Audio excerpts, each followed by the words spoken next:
Honda Click 125. Itong Honda Click 125 na yata isa sa pinakamabentang unit ngayon pagdating sa mundo ng mga scooter. Sino ba namang hindi mahuhumaling sa napaka-premium at maangas na looks nito? Isama mo pa ang pagiging matipid nito pagdating sa maintenance at fuel consumption. Isa rin ito sa dahilan kaya minamahal ito ng mga kapatid nating riders na motorsiklo ang katuwang sa pangaraw-araw na hanap buhay. Ang engine displacement naman ng Honda Click ay 125cc, 4-stroke, 2-valve, single overhead cam, liquid-cooled at ESP+.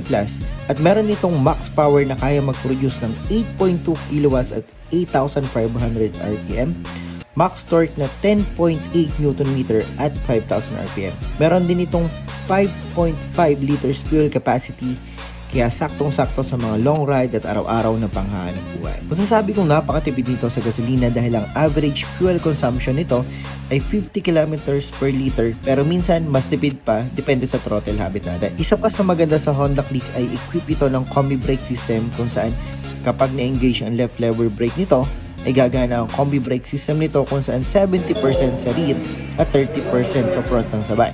Kaya talaga namang napaka-user-friendly nito at pwedeng-pwede sa mga beginner na riders. LED din lahat ng ilaw ng Honda Click na mas kailangan natin mga riders. At meron din itong charging port kaya makakaasa ka, hindi ka malolobat sa daan. Talagang siksik ang features ng motor na ito. Malaki rin ang U-box o compartment nito dahil kasya ang half-face helmet dito. Magkano na nga ba ngayon ng Honda Click?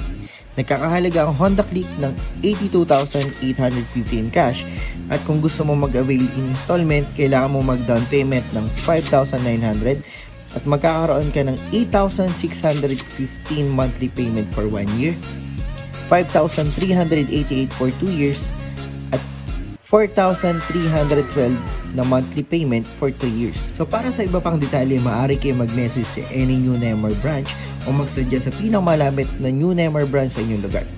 Mag-upload po ako ng video kung ano ba ang mga kailangan or requirements kapag kukuha tayo ng installment. So ano pang hinihintay mo? Ito na yung sign. Kuha ka na ha!